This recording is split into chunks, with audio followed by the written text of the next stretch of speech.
সালের নতুন বছরের অষ্টম শ্রেণীর ছাত্রছাত্রী বন্ধুরা, আশা করি তোমরা সবাই ভালো আছো। আজ আমরা যে বিষয়টি নিয়ে আলোচনা করব অষ্টম শ্রেণীর থার্ড সামেরিপ অর্থাৎ ফাইনাল পরীক্ষার বাংলার কোশ্চেন পেপার নিয়ে। দেখো সরাসরি স্ক্রিনে কিন্তু তোমরা অষ্টম শ্রেণীর থার্ড সামেরিপ অর্থাৎ ফাইনাল পরীক্ষার বাংলার কোশ্চেন পেপারটা দেখতে পাচ্ছ। ফুল মার্কস তোমাদের রয়েছে 70 আর সময় তোমাদের রয়েছে 2 ঘন্টা 30 মিনিট। একে থেকে রয়েছে নিচের বিকল্পগুলির মধ্যে সঠিক বিকল্পটি বেছে নাও। যে কোনো তিনটি প্রতিটি প্রশ্নের মান 1 করে 1 × 3 = 3। প্রথম, সুভাষচন্দ্রের মধ্যে বন্দিদ্বয় সাধারণত একটা আধ্যাত্মিক দার্শনিক কবি ভাব মানুষের অন্তরে শক্তির সঞ্চয় করে। উত্তর হবে জাতীয়তাবাদী ভাব মানুষের অন্তরে শক্তির সঞ্চয় করে। তুমি আমার ফোন করবে কোনো দিন ভাবতেও পারিনি। বক্তা হলেন রঞ্জন, নান্টুদা, স্বপনদা, ঘোষদা। উত্তর হবে স্বপনদা। প্রশ্ন, শহরে 110, 144, 150, 158 ধারা আর কারফিউ জারি হয়েছে। তবে 144 ধারা আর কারফিউ জারি হয়েছে। হরিচরণ বন্দ্যোপাধ্যায় শান্তিনিকেতনের কাজে যোগ দিয়েছিলেন 1309, 1301, 1313, 1330 সালে। উত্তর হবে 1309 সালে। পরের প্রশ্ন, তোমার অ্যালবামটা ডাস্টবিনে রাখার যোগ্য। রাজাপ্পাকে কথা বলেছিল নাগরাজন, কৃষ্ণান, কামাক্ষী, সুন্দর স্বামী। উত্তর হবে কৃষ্ণান। প্রশ্ন, সুভা বাবা মা তার বিবাহে দিয়েছিলেন চণ্ডীপুর গ্রামেই কলকাতায় এনে পার্শ্ববর্তী গ্রামে বরপক্ষের স্বর। উত্তর হবে কলকাতায় এনে। দুই থেকে রয়েছে খুব সংক্ষেপে নিচে যে কোনো তিনটি প্রশ্নের উত্তর দাও। প্রশ্নের মান 1 করে 1 × 3 = 3। প্রথম, সুভাষচন্দ্র বসু প্রেসিডেন্সি কলেজ থেকে বিতাড়িত হয়েছিলেন কেন? ভারত বিদ্বেষী ইংরেজ অধ্যাপক উটেনকে প্রহারের অভিযোগে সুভাষচন্দ্র বসু প্রেসিডেন্সি কলেজ থেকে বিতাড়িত হয়েছিলেন। ডাস্টবিনের দুই পাশে দুটি প্রাণী। প্রাণী দুটির পরিচয় দাও। দুটি প্রাণী বলতে একজন মাঝি এবং অন্যজন সুতাগলের মজুরকে বোঝানো হয়েছে। সুভার প্রকৃত নাম কি? সুভার প্রকৃত নাম সুভাষিনী। কে সুভাকে সু বলে ডাকত? প্রতাপ সুভাকে সু বলে ডাকত। গঙ্গার পাড়ে গিয়ে কোন দৃশ্য রঞ্জনের চোখে ভেসে উঠল?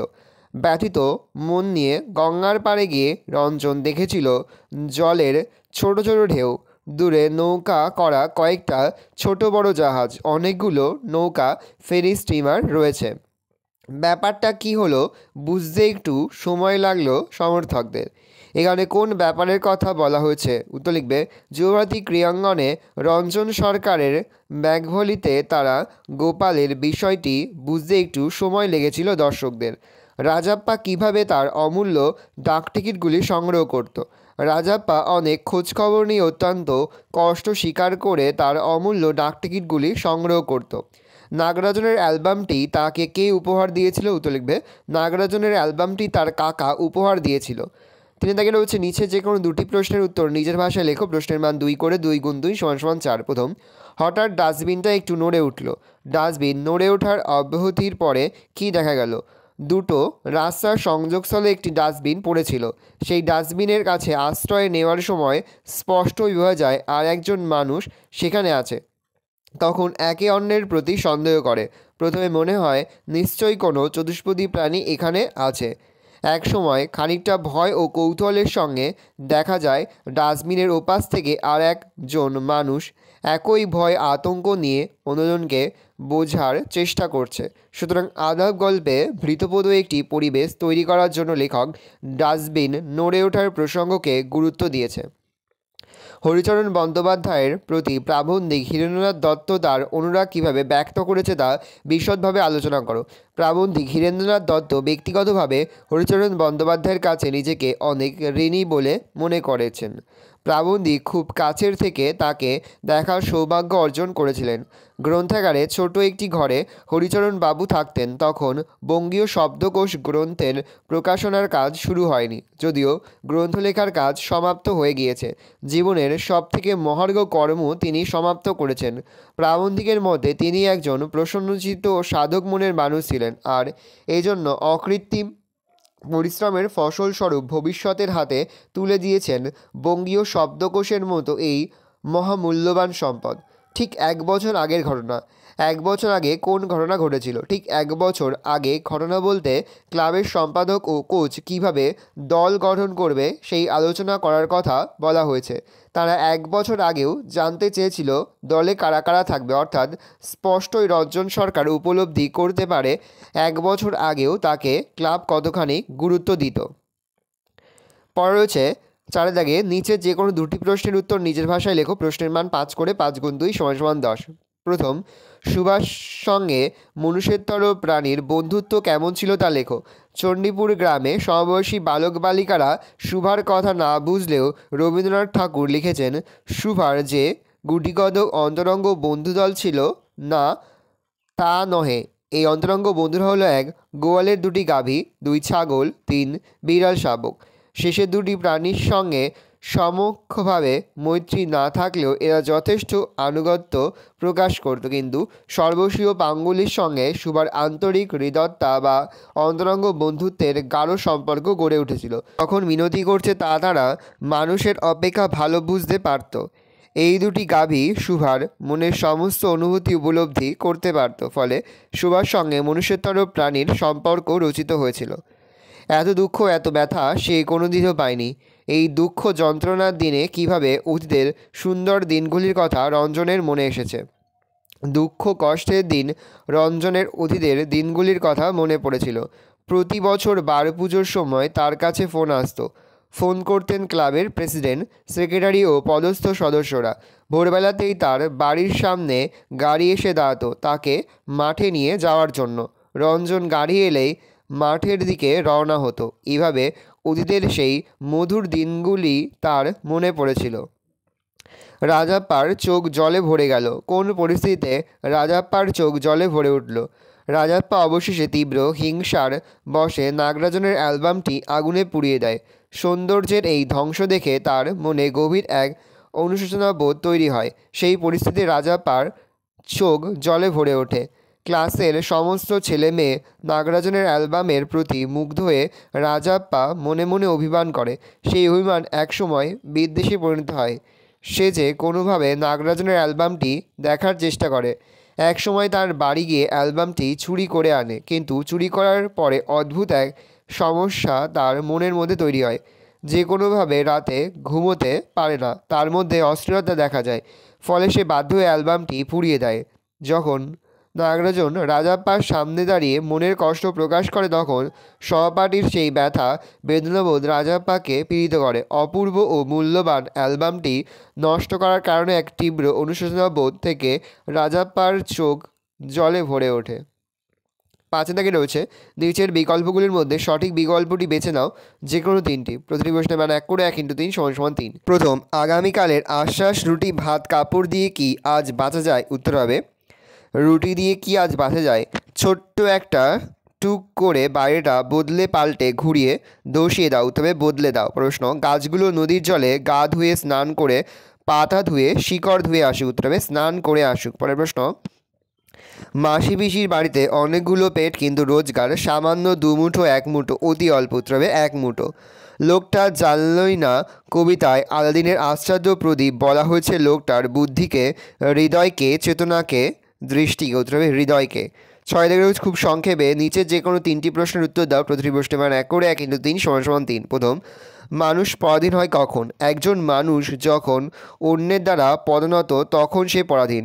কখনো প্রতিষ্ঠানের দ্বারা, রাষ্ট্রের দ্বারা, কখনো বা অন্য দেশের দ্বারা। যখন আমরা আমাদের সার্বভৌম ক্ষমতা হারিয়ে ফেলি তখন আমরা পরাধীন, অর্থাৎ অন্যের অধীন হলে তাকে পরাধীন বলা হয়। তারা সাত ঝামেলা জোটায়, মাসি পিসি সাত ঝামেলা জোটায়। কবিতায় লোকটির 2টো আঙুলের ফাঁকে বা ফাঁক দিয়ে কি খসে পড়ল? উত্তর, কবি সুভাষ মুখোপাধ্যায় জানিয়েছেন, লোকটা জানলই না কবিতায় লোকটার 2 আঙুলের ফাঁক দিয়ে কখন খসে পড়ল তার জীবন। পরের প্রশ্ন, আলাদিনের আশ্চর্য প্রদীপ আসলে কি? আলাদিনের আশ্চর্য প্রদীপ রূপকথার বিচিত্র জগৎকে মনে করিয়ে দেয়। এখানে অবশ্য এই কথার মাধ্যমে হৃদয়ের সুখ, আনন্দ, শান্তিকেই বোঝানো হয়েছে। ঘুরে দাঁড়াও কবিতায় কবি বাইরেটা কীভাবে পাল্টে দেওয়ার কথা বলেছেন। ঘুরে দাঁড়াও কবিতায় কবি বাইরেটা ছোট্ট একটা তুক করে পাল্টে দেওয়ার কথা বলেছেন। 7 দাগে রয়েছে নিচে যে কোনো 2টি প্রশ্নের উত্তর নিজের ভাষায় লেখো। প্রশ্নের মান 2 করে, 2 × 2 = 4। ছোট্ট একটা তুক করে বাইরেটা পাল্টে দাও। বাইরেটা কী ধরনের বদল ঘটবে বলে কবি আশা করেন? সেই কাঙ্ক্ষিত বদল ঘটলে জীবন কীভাবে অন্যরকম হবে বলে কবি মনে করেন? কবির আশা ও কবি প্রণবেন্দু দাশগুপ্ত মনে করেন মানুষ যদি একবার ঘুরে দাঁড়াতে পারে, যদি সে বাইরের জগৎটাকে তুক করে ফেলতে পারে, তাহলে সাইকেল রিক্সাগুলি শীষ দিয়ে বনে বনান্তরে চলে যাবে। কাদা ভর্তি রাস্তা উঠে পড়বে ছায়াপথের কাছাকাছি। সবুজ শ্যামল স্নিগ্ধ গাছগুলি নদীর জলে স্নান করে আসবে। জেগে উঠবে উপান্তরের শহরতরি। কাঙ্ক্ষিত বদল ও সেই কাঙ্ক্ষিত বদল ঘটলে মানুষ ইচ্ছে মতো সব কিছুকে পরিবর্তন করে দিতে পারবে। শুধু নিজেকে নয়, প্রকৃতি, জীবন ও সমাজ জীবনকেও সে বদলে দিতে পারবে। আর তখন সেই মানুষের সংস্পর্শে সব কিছু দ্রুত পরিবর্তন হবে। লোকটা জানলই না পংক্তিটি দুবার কবিতায় আছে। এই একই পংক্তিটি একাধিকবার ব্যবহারের কারণ কি? কবি সুভাষ মুখোপাধ্যায় একটি মানুষের অকালে নিঃশেষিত হওয়ার সংবাদ যাপন করে জানিয়েছেন, লোকটা জীবনের প্রকৃত অর্থ, বেঁচে থাকার সার্থকতা এসব কিছুই জানল না। ফলে তার কড়ি গাছে কড়ি হলো ঠিকই, কিন্তু হৃদয়ের কোনো খবর সে পেল না। এই কথাটুকু অত্যন্ত গুরুত্ব সহকারে বোঝানোর জন্য লোকটা জানলই না পংক্তিটি একাধিকবার ব্যবহৃত হয়েছে। মাস মাহিনার হিসেব তো নেই। মাস মাহিনার হিসেব নেই কেন? মাস মাহিনার হিসেব না থাকার কারণ ও যে মানুষ সারাক্ষণ কর্মে ব্যস্ত থাকে, জীবন জীবিকা নিয়ে অত্যন্ত সংকটে থাকে। সেই মানুষের জীবনে মাস মাহিনার হিসেব না থাকাই স্বাভাবিক। এরা প্রতিদিন একই কর্মের বন্ধনে আবদ্ধ থাকে। সে জীবনে কোনো আড়ম্বর নেই। শ্রমজীবী দরিদ্র লাঞ্ছিত মানুষেরা সারাদিন কর্মে ধন্দে একাত্ম থাকে, সুতরাং তাদের কাছে মাস মাহিনার কোনো গুরুত্ব নেই।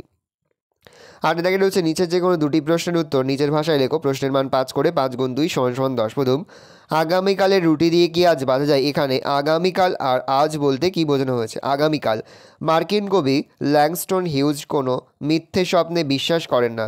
তিনি এমন বক্তব্যে বিশ্বাসী নন যে সময়ে সবই হবে, কাল একটা নতুন দিন, ভবিষ্যতে আপনা আপনি দেশ স্বাধীন হবে, মানুষ পরাধীন থেকে মুক্তি পাবে, এমন অলীক কল্পনায় কবি বিশ্বাস করেন না।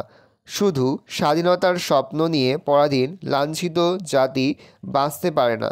কোনো একদিন শুভ সময় আসবে, এই শুধু তত্ত্বকথা মাত্র। কেননা বিপ্লবের পথে অসংখ্য মানুষের আত্মবলিদানের মাধ্যমে দেশ স্বাধীন হবে, এটাই স্বাভাবিক। আগামীকালের রুটি হলো কাঙ্ক্ষিত স্বাধীনতা, কিন্তু তা শুধু স্বপ্নের ফসল নয়, তার জন্যে প্রতিনিয়ত সংগ্রাম করতে হয়। আজ বলতে কবি তৎকালীন সময়ের পরাধীন অবস্থাকে নির্দেশ করেছেন। পরাধীনতার গ্লানি মানুষের বেঁচে থাকার আনন্দকে হরণ করেছে, মানবতাকে লাঞ্ছিত করেছে। দেশ যখন লাঞ্ছিত, দেশের মানুষ যখন বঞ্চিত, তখন মিথ্যা স্বপ্ন দেখানোর অর্থ হয় না। কবি ল্যাংস্টন হিউজ বোঝাতে চেয়েছেন, ভবিষ্যতের প্রস্তুতিহীন স্বপ্ন নিয়ে কোনো জাতি, কোনো দেশ এগিয়ে যেতে পারে না। পরের প্রশ্ন, মাসিবিশি কবিতায় এই মাসিবিশি কারা? তাদের জীবনের কোন ছবি এই কবিতায় তুমি খুঁজে পাও? মাসিবিশি বলতে দরিদ্র, অসহায়, ক্ষুধিত শ্রমজীবী মহিলাদের বোঝানো হয়েছে। জীবনের ছবি। কবি জয় গোস্বামী কর্মখর জীবনের কথা শুনিয়েছেন। অনেক রাত থাকতে এই মাসিবিশিরা ঘুম থেকে ওঠে। সমস্ত মানুষ যখন গভীর তন্দ্রায় আচ্ছন্ন, তখন তাদের কাজকর্ম থামতে চায় না। এরা ভোরবেলা ট্রেন ধরতে আসে। তাদের পরিবারের লোক সংখ্যা অনেক। একমুঠো রোজগারের আশায় জীবনের ঝুঁকি নিয়ে দিগন্তে ছড়িয়ে পড়ে।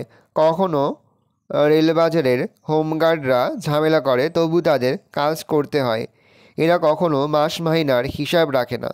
কোলে কাঁখে চালের বস্তা নিয়ে সামনের দিকে এগিয়ে চলে।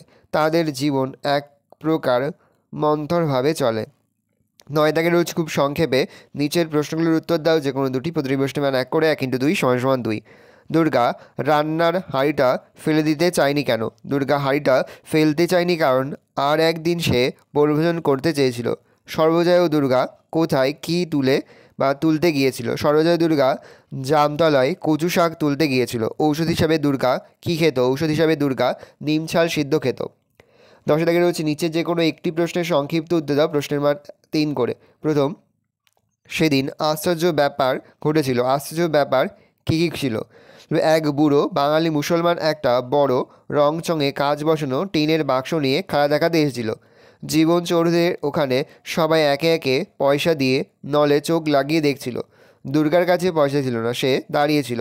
বুড়ো লোকটি তাকে পয়সা ছাড়াই দেখতে বলেছিল বলে চোখ লাগিয়ে সে যা দেখেছিল তা খুবই আশ্চর্যের। অজয় অপুকে কী মনের কথা বলেছিল। মনের কথা এমন সাথী অজয়ের জোটেনি, তাই অপুকে পেয়ে তার মনের কথা খুলে বলল। সে প্রায় 40 টাকা জমিয়েছে। একটু বড় হলে সে এই যাত্রা দল ছেড়ে দেবে, কারণ অধিকারী বড় মারে। সে আশুপালের দলে যোগ দেবে, সেখানে বড় সুখ। রোজ রাতে লুচি খেয়ে দেয়, না খেলে তিনি 3 আনা পয়সা খোরাকি দেয়। এই দল ছাড়লে সে আবার অপুদের বাড়ি আসবে। 11 দাগে রয়েছে নিচে যে কোনো একটি প্রশ্নের উত্তর নিজের ভাষায় লেখো। প্রশ্নের মান 5। মহাভারতের সমস্ত চরিত্রের মধ্যে কর্ণের চরিত্র বড় ভালো লাগে কেন? খুবই গুরুত্বপূর্ণ একটা প্রশ্ন। অপুর কেন কর্ণের চরিত্রটা ভালো লাগে, ভালো করে দেখে আমি আস্তে আস্তে কল ডাউন করছি। তোমরা কিন্তু অবশ্যই ভিডিওকে থামিয়ে বা স্ক্রিনশট নিয়ে কিন্তু সম্পূর্ণ উত্তর তোমাদের খাতায় নোট ডাউন করে নেবে। কোনো প্রশ্নের উত্তর লিখতে বা বুঝতে যদি কোনো রকম অসুবিধা হয় তাহলে কিন্তু নির্দ্বিধায় কমেন্ট সেকশনে কমেন্ট করে জানাতে একদমই ভুলবে না। ভালো করে দেখে নাও। শোনো, বাবার সঙ্গে অপুর কুঠির মাঠ দেখতে যাওয়ার অভিজ্ঞতাটি লেখো। তাহলে কুঠি বাড়ি বলতে তুমি কি বোঝো? পয়েন্ট করে কুঠির মাঠ দেখতে যাওয়ার অভিজ্ঞতা। ভালো করে দেখে নাও।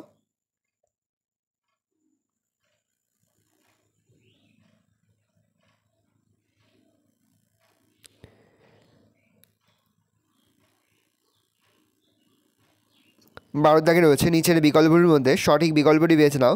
যে কোনো 5টি প্রতিটি বসতে মান 1 করে 1 × 5 = 5। প্রথম, তোকে নিয়ে আর পারি না নির্ণয়ের এক অংশটি হলো বিশেষ্য বিশেষণ অব্যয় না ক্রিয়া। উত্তর অব্যয়। প্রশ্ন, ক্রিয়ার মূলকে বলে সমাপিকা অসমাপিকা ধাতু না প্রত্যয়? ধাতু। আপনাদিগের এর চলিত ভাষার রূপটি হলো আপনার, আপনি, আমাদের, আপনাদের। উত্তর হবে আপনাদের। প্রশ্ন, সাধু ভাষা আরেকটি প্রধান বৈশিষ্ট্য হলো ক্রিয়ার সংক্ষিপ্ত রূপ, সমাসবদ্ধ পদের প্রয়োগ বাহুল্য, সর্বনামের সংক্ষিপ্ত রূপ, অনুসর্গের আধিক্য। উত্তর হবে সমাসবদ্ধ পদের প্রয়োগ বাহুল্য। নিচের কোন বাক্যটি ব্যাকরণগতভাবে ভুল? আপনি আসুন, কোথায় যাওয়া হইতেছে, এখন অন্ধকার হইয়া এসেছে, তোমার নাম লেখো, এখন অন্ধকার হইয়া এসেছে। ওদেরকে এর সাধু ভাষার রূপটি হলো তাহারে, তাহাদিগের, উহাদিগকে, উহার। উত্তর হবে উহাদিগকে। নিচের সাধু গদ্যটিকে চলিত ভাষায় রূপান্তর করো। একদা আরব জাতির সহিত মুর দিগের সংগ্রাম হইয়াছিল। একবার আরব জাতির সঙ্গে মুরদের সংগ্রাম হয়েছিল। 14 দাগের রয়েছে নিচের প্রশ্নগুলির সংক্ষিপ্ততে যে কোনো 3টি প্রতিটি প্রশ্নের মান 1 করে 1 × 3 = 3। সন্ধি ও সমাসের মধ্যে একটি পার্থক্য লেখো। সন্ধি ও সমাসের একটি পার্থক্য হলো সন্ধিতে বিভক্তি লোপ পায় না, কিন্তু সমাসে অধিকাংশ ক্ষেত্রে পূর্বপদ বিভক্তি লোপ পায়। সমাস শব্দটির সাধারণ অর্থ লেখো। সমাস শব্দটির সাধারণ অর্থ হলো সংক্ষিপ্ত করা। ক্রিয়া বিভক্তি কাকে বলে? কাল বা পুরুষ অনুসারে যে ধ্বনি বা ধ্বনিগুচ্ছ ধাতুর সঙ্গে যুক্ত হয়ে ক্রিয়াপদ গঠন করে সেই ধ্বনি বা ধ্বনিগুচ্ছকে ক্রিয়া বিভক্তি বলে। চলযুক্ত ই, চলি, এখানে চল ধাতুর সঙ্গে হর্ষই ক্রিয়া বিভক্তি যুক্ত হয়েছে। অনেক পদগুলির ব্যাসবাক্য সহ সমাসের নাম লেখো। প্রেত ছায়া, প্রেতের ছায়া, সম্বোধন তৎপুরুষ। ছাল বাকল, ছাল ও বাকল দ্বন্দ্ব সমাস। পরে হচ্ছে 15 দাগে নিচের যে কোনো একটি বিষয় অবলম্বন করে প্রবন্ধ রচনা করো। প্রশ্নের মান 6। প্রথম, প্রত্যেক জীবনে বিজ্ঞান, দেশ গঠন ও ছাত্র সমাজ, বিদ্যালয় জীবনে খেলাধুলার ভূমিকা, বিজ্ঞান, মনস্কতা ও কুসংস্কার। পরে হচ্ছে পত্র রচনা করো। হাসপাতালের সামনে জোরে মাইক বাজানো অমার্জনীয় অপরাধ, এই মর্মে সচেতনতা গড়ে তুলতে সংবাদপত্র ঝিরি লেখো। শ্রদ্ধেয় সম্পাদক সমীপেশু, দৈনিক সুখবর। তোমরা পত্রিকার নাম ঠিকানা দেবে। বিষয়, হাসপাতালের সামনে মাইক বাজানোর বিরুদ্ধে প্রতিবাদী পত্র। সশস্ত্র নিবেদন, আমি বিরাটি অঞ্চলের বাসিন্দা। আমার বাসস্থানের 500 মিটারের মধ্যে রয়েছে একটি বিরাট মিউনিসিপ্যাল হসপিটাল। মূলত অত্যন্ত দরিদ্র মানুষেরা এখানে চিকিৎসা করাতে আসে। এই হসপিটালের পাশে বেশ কয়েকটি চায়ের দোকান, 2টি হোটেল ও দাদাভাই বিরিয়ানির দোকান তৈরি হয়েছে। এই দোকানগুলি থেকে উচ্চস্বরে মাইকের শব্দ ভেসে আসে। এর ফলে যারা হার্টের পেশেন্ট তাদের যন্ত্রণার শেষ নেই। আমরা স্থানীয় মানুষজন অনেক অনুরোধ করেও বিষয়টির সমাধান করতে পারিনি। শুধু তাই নয়, রীতিমতো নানান হুমকিও আমরা শুনেছি। আপনার সর্বাধিক প্রচলিত সংবাদপত্রের মাধ্যমে পুলিশ প্রশাসনের নজরে এই বিষয়টি আনতে চায়। আশা করি এই বিষয়টি গুরুত্ব বিবেচনা করে আমার এই পত্রটি প্রকাশ করে বাধ্য করবেন। নমস্কারান্তে তোমরা তোমাদের নাম লিখবে, আর এদিকে তোমরা তোমাদের ঠিকানা আর ডেটটা বসাবে। অথবা আরও একটি পত্র রচনায় তোমার অঞ্চলে যত্রত্র আবর্জনার স্তূপ সংশ্লিষ্ট কর্তৃপক্ষের দৃষ্টি আকর্ষণ করে একটি বহুল প্রচারিত সংবাদপত্রের সম্পাদককে চিঠি পাঠাও। মাননীয় সম্পাদক সমীপেশু, পত্রিকার নাম ঠিকানা দেবে। বিষয়, যত্রত্র আবর্জনার স্তূপ। সবিনয় নিবেদন, আমি উত্তর চব্বিশ পরগনার বেলঘড়িয়া অঞ্চলের বাসিন্দা। বিরাটি থেকে দক্ষিণেশ্বরে যাওয়ার পথে বেলঘড়ি অঞ্চলে আবর্জনা সঞ্চিত রাখার যে জায়গা করা হয়েছে তার দুর্গন্ধে আমরা অতিষ্ঠ। তাছাড়া মিউনিসিপ্যালিটির ময়লা ফেলার গাড়িগুলি যত্রতত্র আবর্জনা স্তূপাকৃতি করায় আমাদের দুঃখের অন্ত নেই। স্থানীয় প্রশাসনকে অনেকবার বললেও আমাদের কোনো সুরাহা হয়নি। তাই আপনার বহুল প্রচারিত পত্রিকার মাধ্যমে আমি বিষয়টি উচ্চতর কর্তৃপক্ষের দৃষ্টি আকর্ষণ করতে চাই। প্রায় চেঞ্জ করে লিখবে, ঘটনার গুরুত্ব বিবেচনা করে আশা করি আপনি আমার এই পত্রটি প্রকাশ করে বাধিত করবেন। নমস্কার, তোমরা তোমার নাম লিখবে আর এদিকে তোমরা তোমার ঠিকানা বসাবে আর যে ডেটে যেটা লিখছো সেই ডেটটা বসাবে, অর্থাৎ পরীক্ষার ডেটটা বসাবে। ভালো করে দেখে নাও, এই রয়েছে টোটাল তোমাদের থার্ড সেমিস্টার অর্থাৎ ফাইনাল পরীক্ষার অষ্টম শ্রেণীর বাংলার কোশ্চেন পেপার। তোমরা কোশ্চেনটা দেখে নাও। আশা করি ভিডিওটা ভালো লেগেছে। ভিডিওটা ভালো লাগলে ভিডিও লাইক করতে একদমই ভুলবে না। আর আমার চ্যানেল নতুন হওয়া লাল কালার সাবস্ক্রাইব প্রেস করে পাশে বেল আইকন প্রেস করে যখন নতুন কোনো ভিডিও আপলোড করি সবার ফার্স্ট নোটিফিকেশন তোমরা পেয়ে যাও। আর এই ভিডিওটি তোমার বন্ধু বান্ধবী আত্মীয় স্বজন সবার মধ্যে কিন্তু অনেক শেয়ার করে যায়। এবছর অষ্টম শ্রেণীতে পড়ছে। আমরা কিন্তু ইতিমধ্যে অষ্টম শ্রেণীর প্রতি বিষয়ে সিলেবাস, প্রশ্নকারী এবং নমুনা প্রশ্নপত্র কিন্তু আপলোড করে দিয়েছি। তোমাদের এখনও পর্যন্ত সেই ভিডিওগুলো না দেখে থাকো, ভিডিওগুলো কিন্তু তাড়াতাড়ি দেখে নাও। তোমাদের সকলকে জানাই আগাম পরীক্ষার অনেক শুভেচ্ছা এবং অভিনন্দন। একেবারে ভিডিও শেষে স্ক্রিনে তোমরা একটা প্লেলিস্ট দেখতে পারবে, তারপরে ক্লিক করলেই সমস্ত ভিডিওগুলো কিন্তু তোমরা পর দেখে নিতে পারবে। তোমরা প্রশ্ন উত্তরটা দেখে নাও। কোথাও লিখতে বা বুঝতে কোনো অসুবিধা হয় তাহলে কিন্তু নির্দ্বিধায় কমেন্ট সেকশনে কমেন্ট করে জানাতে একদমই ভুলবে না। আজ আমরা যে প্রশ্ন উত্তরগুলি নিয়ে আলোচনা করলাম, প্রতিটি প্রশ্ন উত্তরই কিন্তু ফাইনাল পরীক্ষার জন্য খুবই গুরুত্বপূর্ণ। সেই প্রতিটি প্রশ্ন উত্তরই তোমাদের খাতা লিখে তোমরা কিন্তু মুখস্থ করে ফেলবে। ভালো করে দেখে নাও কোশ্চেন পেপারটা।